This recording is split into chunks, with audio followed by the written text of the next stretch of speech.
evening. How's everybody doing tonight? Good, good, good. Wow. New year, new enthusiasm. I love it. I'm excited for that enthusiasm. I'm excited. New sermon series. We are looking at the story of Esther in a sermon series that is entitled, God Remembers You. And the message tonight kind of goes along with that theme of you are not forgotten. We're starting a brand new series on Esther. I know that's like the second time I've said that, but don't worry, my brain to mouth is not working tonight or today, so there may be lots of flubs tonight, but we're just going to roll with it and go with it, and hopefully you're blessed. But tonight we're starting this new series, but we're starting in chapter 2.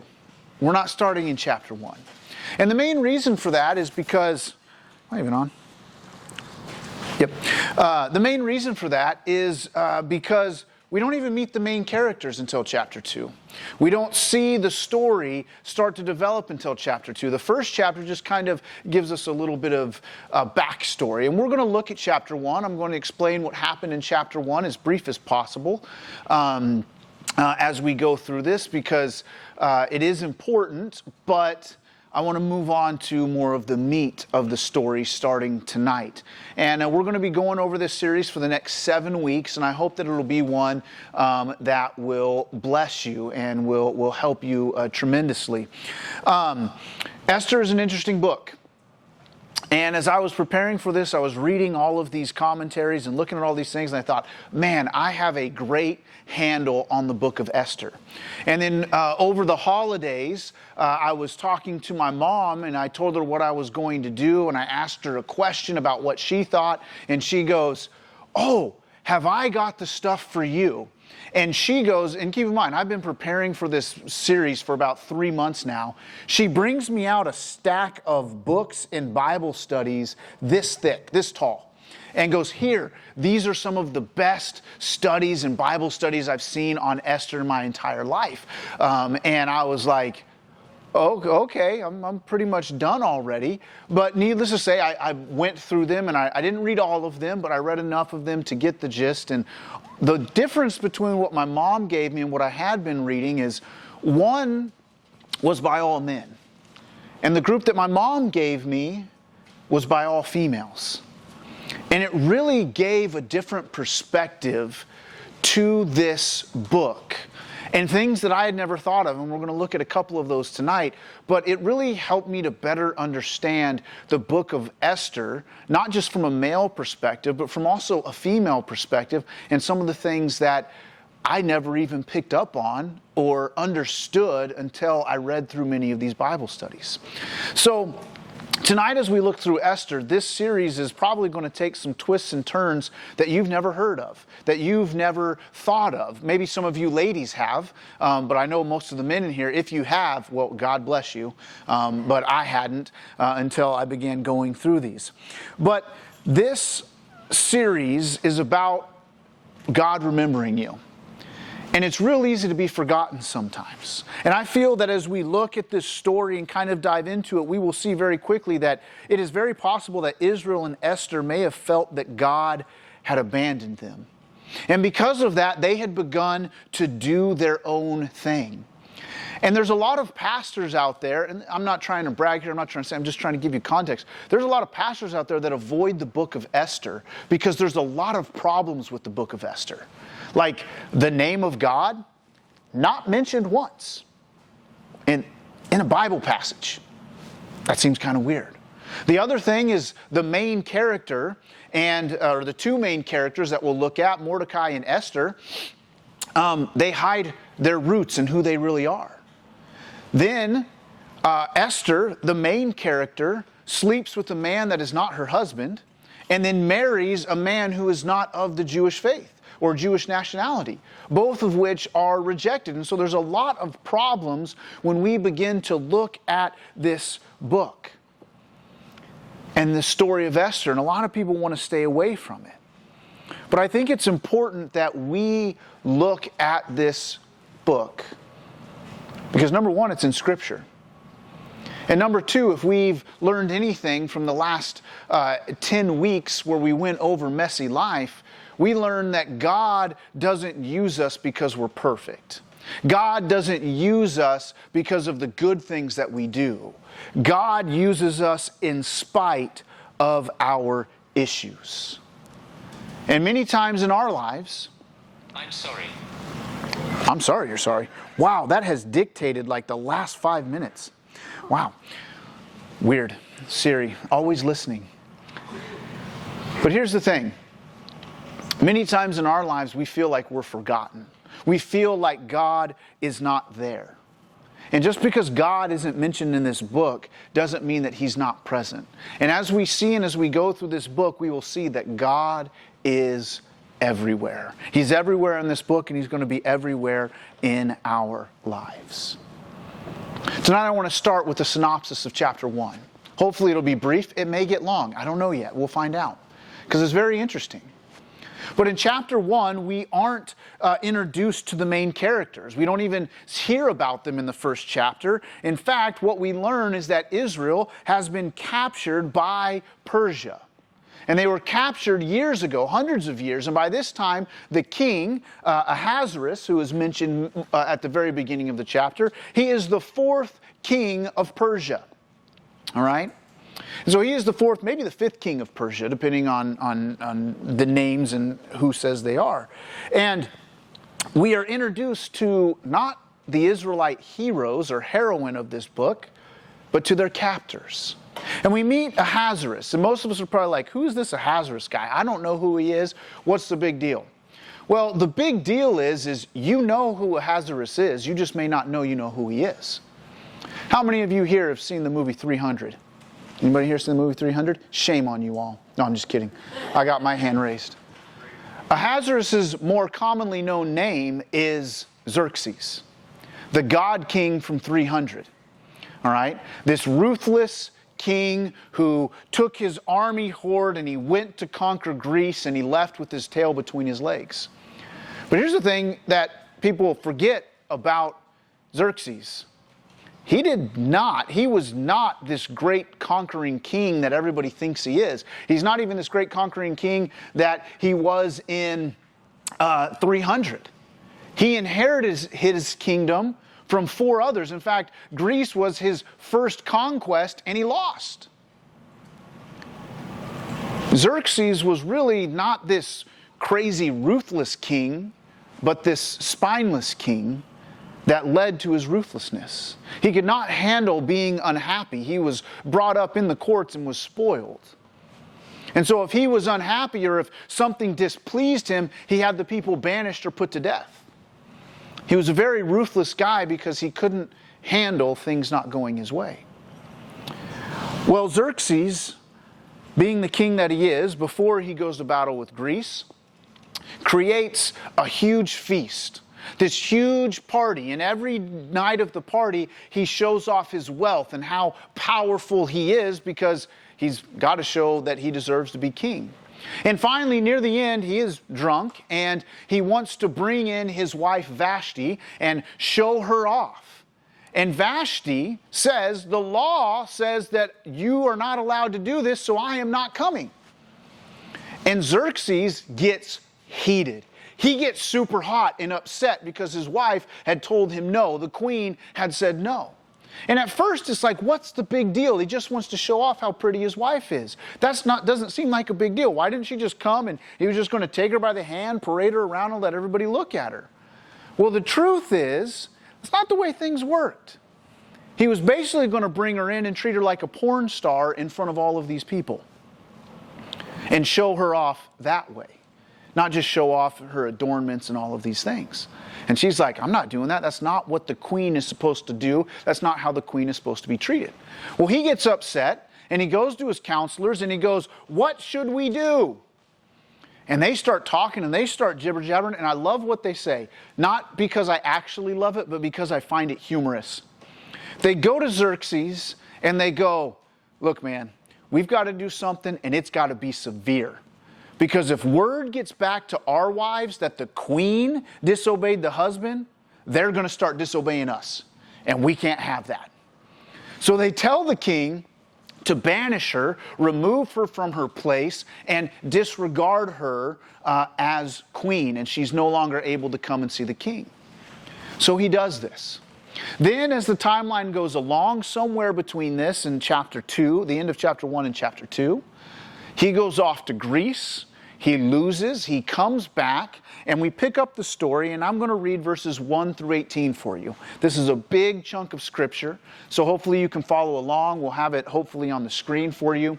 But follow along as we go, and then we're going to break it down section by section. But I want you to get the whole story all in one go. In chapter 2, it starts off. Sometime later, when King Ahasuerus' rage had cooled down, he remembered Vashti, what she had done and what he had decided against her. The king's personal attendant suggested, let a search be made for young, beautiful virgins for the king. Let the king appoint commissioners in each province of his kingdom so that they will gather all of the beautiful young virgins to the harem in the fortress of Susa, after them under the supervision of Hegai, the king's eunuch, the keeper of women, and give them the required beauty treatments. Then the young woman who pleases the king will become queen instead of Vashti. This suggestion pleased the king, and he did accordingly. Now we're going to find out in a minute why it pleased him so much. He's a dirty, dirty man.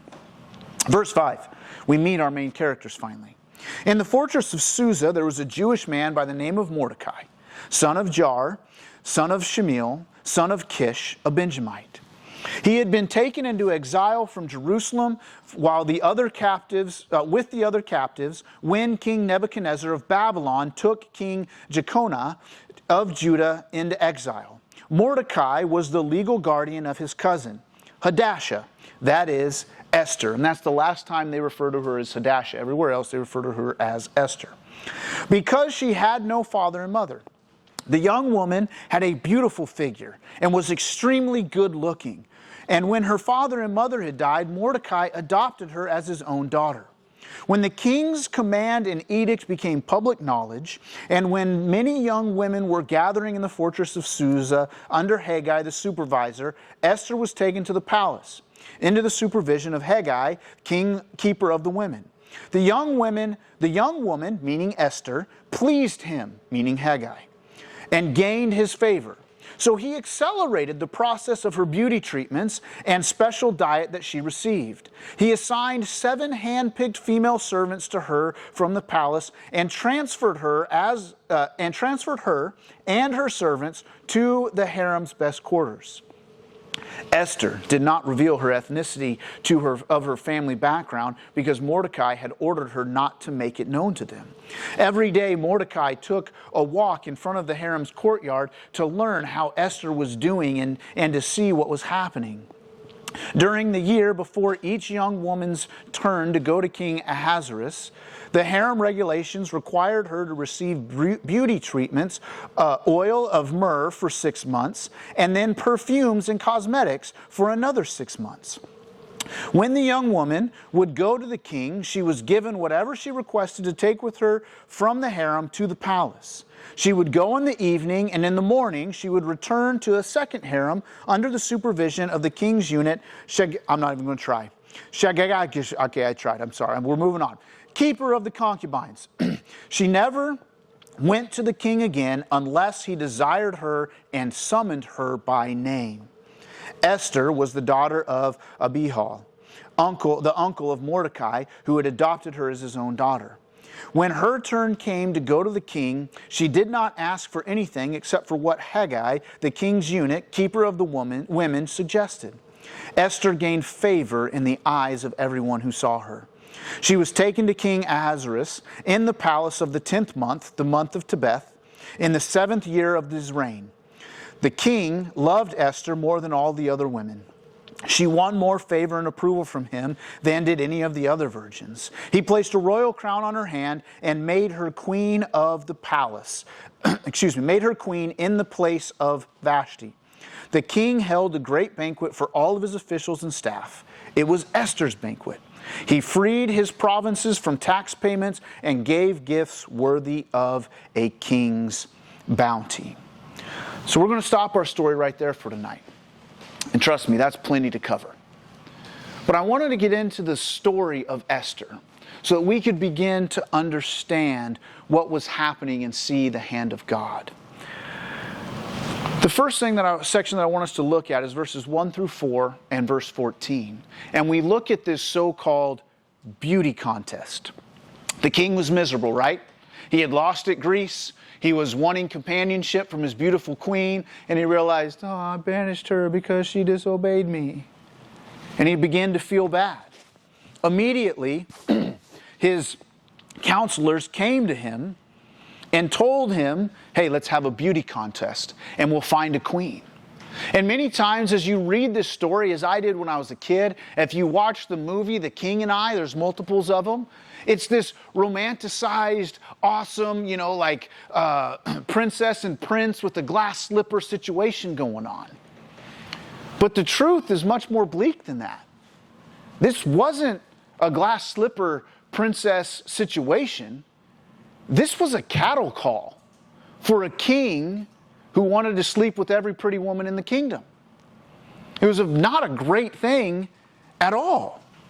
These women were taken, many of which by force, some of them volunteered. They were taken by force, put under the supervision of Haggai, this eunuch whose his job, just so you know, his job was to please the king. His whole purpose in life was to find women that would please the king. That's his whole job. And he was good at it. And so he began working these ladies who would come in. These women were taken, and before they would go to the king, they had 12 months of beauty treatments. Now, at first, that seems great. I mean, ladies, I've never had a spa day, but I'm sure for those of you who have experienced it, a whole year of every day you get a spa day, that probably sounds pretty good. I have no idea. All right? But for many of you, they may be like, man, that'd be great. But here's the thing. It was all to prepare them for one night with the king. And then the very next day, what happened?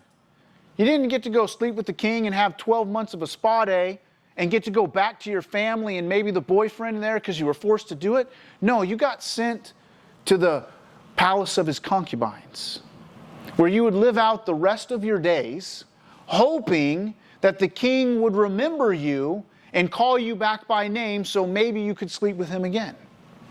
But most of these women would never be called back.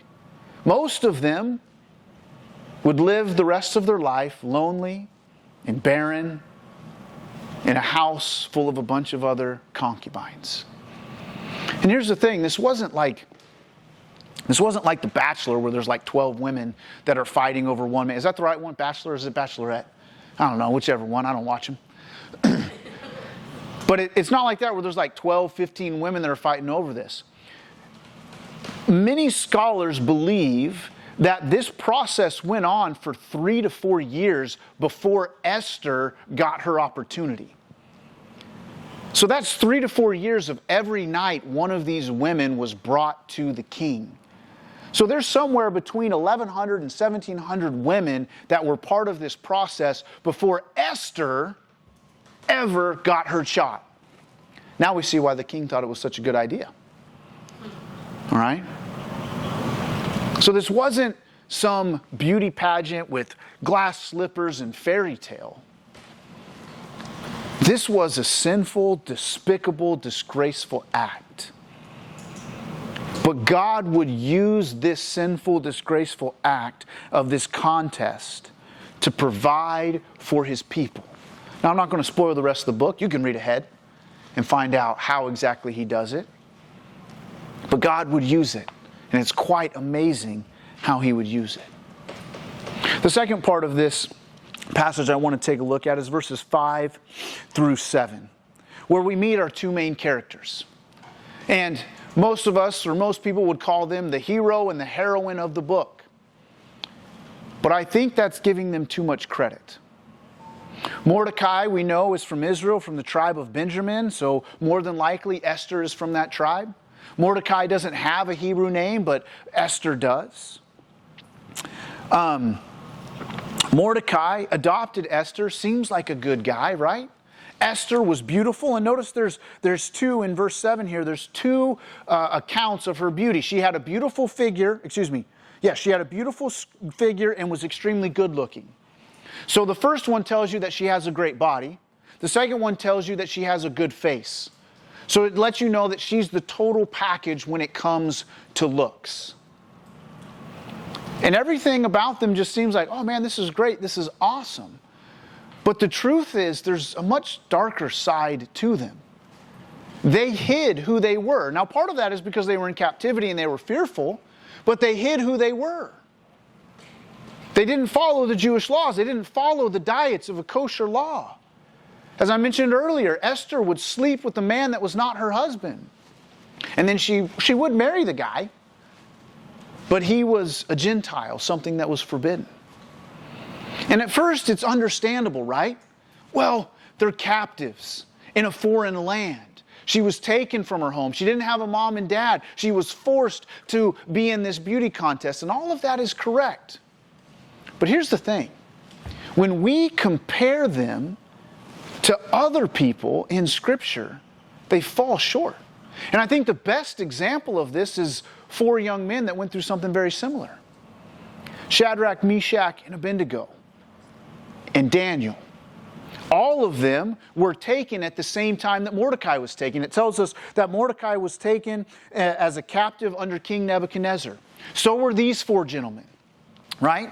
Now, they weren't made part of a beauty contest, but they were put into an elect special group of men who would be trained up to be the king's counselors. And they had to go through rigorous tests and trials and all of these things to prove that they were wise men and could be wise counselors to the king. When they were brought up, they were told, you're going to eat this food and do these things, just like Esther had a special diet. And they said, no, we are not going to do that. And they stood up to the king. The king said, well, what do you suggest? And they gave him how they wanted to eat, and they proved, and God allowed them and showed that their way was better. But they stood up in front of the king. Esther and Mordecai did not. Later I say both, there's 4 of them. Later, Shadrach, Meshach, and Abednego are told by a king's edict that you must bow before the king. They refuse to bow before him, and the penalty is they're thrown into a fiery furnace. Now, God would save them, and they would not be burnt up, and God would rescue them from that time, and they would continue on as counselors. Daniel, in the very same way, was told that you have to stop praying to your God. You can only pray to the king of Persia. But every day he would kneel 3 times and pray, and it caused him to be thrown into the lion's den. Now, God would spare him, and he would become a great tool of God in the king of the Persian court. But these men went through a very similar challenge to Mordecai and Esther, and they stood up against these great Persian kings, whereas Mordecai and Esther just kind of went with the flow. They just bought in to the culture. These 2 are not shining examples of God-fearing God followers. They just adapted to the culture and did what was in their best interest to protect themselves. So we need to be careful looking at them and putting them on a pedestal. But here's the thing. God would use them still. And just as powerfully as he used Daniel and Shadrach, Meshach, and Abednego, he would use Esther and Mordecai. We then come to the contest. We've met our characters. We now come to the contest. It's Esther's turn, all right? So Esther comes up. She's taken. She's placed under the watch of Haggai. And it tells us something very interesting. It says that she pleased him, and then she gained his favor. This wasn't just because of her beauty. This was because of who she was, her spirit, her soul, what was there. Notice it doesn't say she found favor in him. It says that she gained favor. That means that it was something that she was intentionally seeking out. Being found in favor is something where you kind of luck into it. It kind of just happens. It was a coincidence. But here we see that she gained it. Meaning that either she or God was working behind the scenes to create a way to where her favor would be found amongst this men, to put her into the proper place. And by doing so, she received accelerated treatments. By doing so, she was given the best servants and the best quarters. But all the while as she was going into this, she kept who she was a secret. She didn't stand out. And Mordecai became nervous and more nervous and more nervous. And we can see that because it says that every day Mordecai would walk in front of the harem's courtyard and learn how Esther was doing. It doesn't tell us how, but I imagine in a building full of 1,000 women, there was probably some tea going on, right? There's probably some gossip being heard, and he could walk underneath those windows and hear what was going on and figure out what was going on, what was happening there. And he was nervous and he was worried. And every day he would pace back and forth. Now, it came time for Esther to go and have her one night with the king. And there's something that happens here that's very interesting. It says most of the time the women would take whatever they wanted from the harem. And they would more than likely get to keep it. So they could take jewelry that they could send to their family. They could take expensive clothes or whatever it was, something that they thought might impress the king. But Esther doesn't do that. She goes to Haggai. She says, hey man, what should I take? Remember, this is a guy whose job it is to please the king. So she goes to him.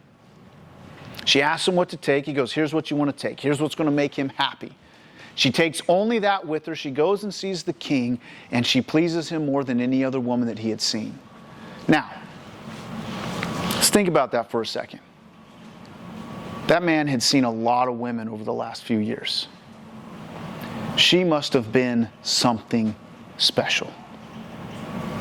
Or God must have placed something special about her in this king's heart. And she was celebrated.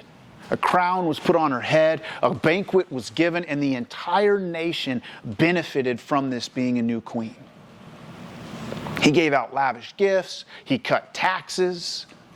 It was a great time to be in the land of Persia. So our story ends there tonight.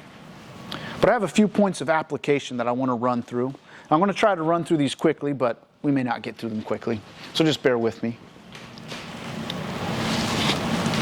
One thing that we will see is a theme throughout Esther, where things get worse before they get better.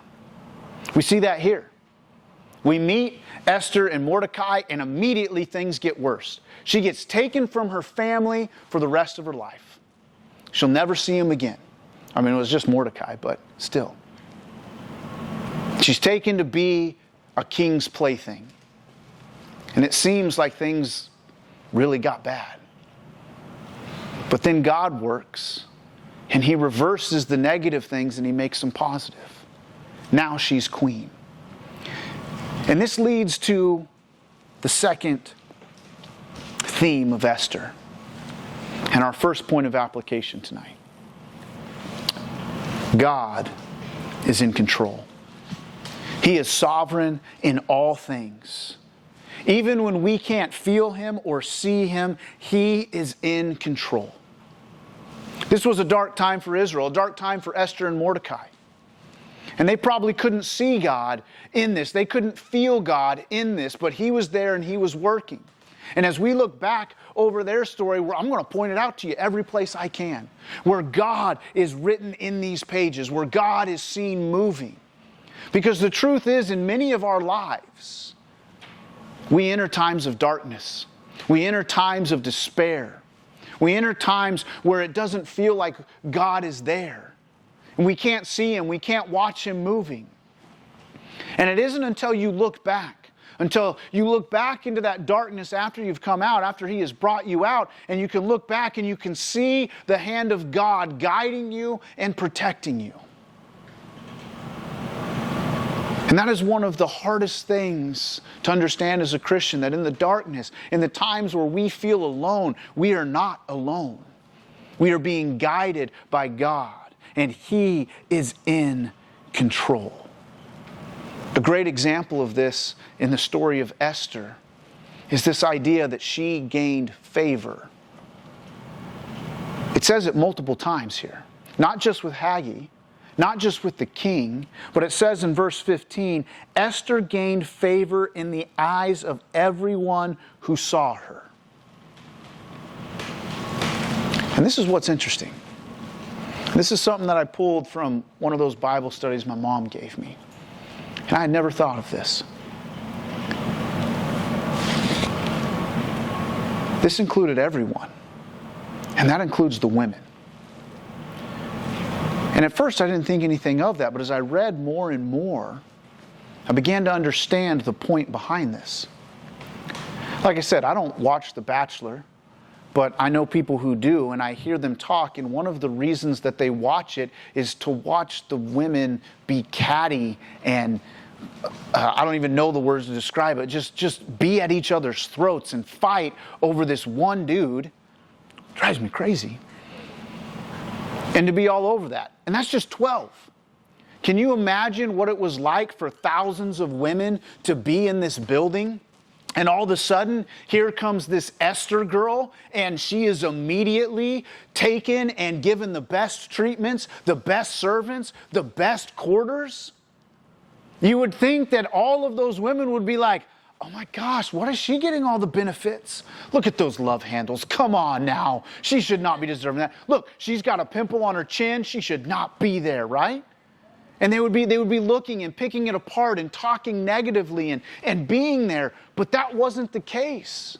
She gained favor even among the women. Now, I'm not an expert, but only God could do that. It's not in our nature to not be selfish in those situations, especially when there's 1,000 of you and only one of you gets the opportunity. This was the cutthroat of all cutthroats, and it was God who pushed and brought her to the top. It's one thing to gain the favor of men, especially if you're a beautiful woman, but it's another thing to gain the favor of women. I think that's so important. But here's the second point of application I want us to pull from this. And that is this. God's view of women. To continue on your personal device. I'm just going to throw this thing away. God's view of women is different than the view that man has of women. God's view of women is one of purity and perfection, not sexual. Here we have a king that looked at women as sexual objects, that was seeking the most beautiful so that he could pleasure and have, so that he could have pleasure himself. That is not the way God looks at women. And the sad thing is this, is our culture is in the midst of this sexual revolution. And at the very forefront of it is something that breaks my heart. Because it is not the way that God looks at women. But women, you guys are encouraged to throw your bodies at men, to use your bodies for your own pleasure, to do the things that remove your purity, remove who you are and how God created you. And it breaks my heart. Because you guys aren't sexual pleasures. You guys aren't things that men should seek after. You are God's creation who should be elevated, lifted up, and treated better than anything else. A great example of this, as it is written, is in Ephesians chapter 5. Verse 25 through 28, and it says, husbands, love your wives, just as Christ loved the church. What does it say? And he gave himself for her. to make her holy, to cleanse her with the washing of the water by words. He did this to present the church to himself in splendor, without spot or wrinkle or anything like that, but holy and blameless. In the same way, what's the same way? We should sacrifice ourselves for our wives. We should present her in a way of splendor, without spot and wrinkle. We should make them holy and blameless. In that same way, husbands are to love their wives as their own bodies. He who loves his wife loves himself. You know, a lot of times, Christians and Scripture gets a bad rap. Scripture is misogynistic. It brings down women. It puts them in a lowly place. But the truth is, this is the exact opposite. Other places in Scripture show that women are a precious jewel. They're like fine linen, and they needed to be treated as such. The man is meant to work and protect and take care of the woman. Not so that he can dote over her or show how much better and awesome he is, but so that he can lift her up. So that he can keep her blameless and holy and perfect. She is to be his queen and to be treated with such grace and dignity. Now, ladies, that doesn't mean that you get to rule him like a queen. But he should treat you like a queen. You should be taken care of. You should look like that jewel. He should sacrifice himself for you. Now, my wife works. And I love that because that's who she is. But I do everything I can to make sure that she's protected. To make sure that she can be this woman of blamelessness and purity and splendor. So I'm not saying that you can't, ladies, go out and work. But you need a man that lifts you up. Not a man that's after you as a toy. You need to find a man who treats you like a precious jewel, like fine linen, who uplifts you as God intended, who treats you like Jesus treats the church. And here's the other reason that's important. This leads to our third and final point of application.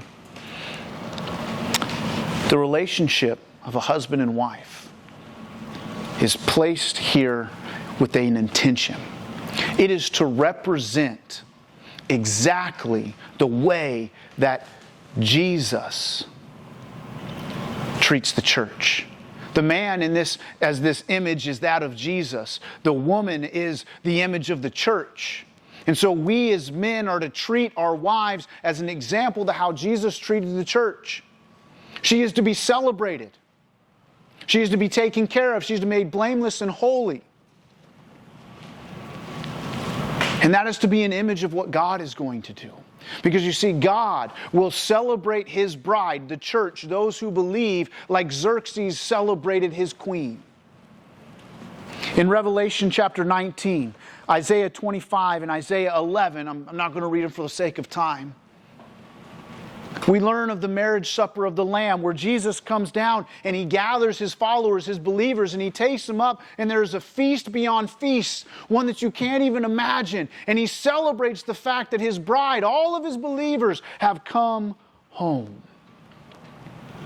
And on earth, we as Christians, as husband and wife, are to represent that. And men, it is our job to protect our wives, to keep them pure and blameless and holy, like Jesus did for us. Because here's the thing. Xerxes went out and sought the many to find one. He went out and he gathered thousands just so he could find one. But God, He sent one to find many. He sent His Son to die on the cross, to be buried, to be raised again, so that He could purify His followers, the church, the believers, so that one day we could be celebrated as His bride. And the best part is, all you have to do is receive that gift in order to be a part of that celebration. Let's bow together in prayer. Maybe tonight, you're sitting here and you're like, man, I'd love to get to know Jesus more. I'd love to get to know the one who came to provide salvation for me. Here in a moment, we're going to have some announcements, and then after the service, myself and many of our leaders are going to be sitting up here on the stage. And if you want to know who Jesus is, if you want to find out how to attend that marriage supper, we'd gladly be here to share it with you. Or maybe tonight there's something else. Maybe tonight you do know Jesus. Maybe you don't. But maybe tonight you realize that you haven't been following the images that God lays out for us. Maybe you're a young lady and you've fallen prey to the world and you've given yourself up. Forgiveness is right around the corner. Maybe you're a man and you've realized that you haven't been treating women as God has prescribed. And maybe you just need to talk to somebody tonight. There'll be men, there'll be ladies up here. And if you need to talk to somebody, we would love to talk to you and work through and just listen. Pray for you and help you along this journey as you return from the world's idea of what sex and men and women are to be to what God has intended it to be. So after the announcements, we will be here to talk to you.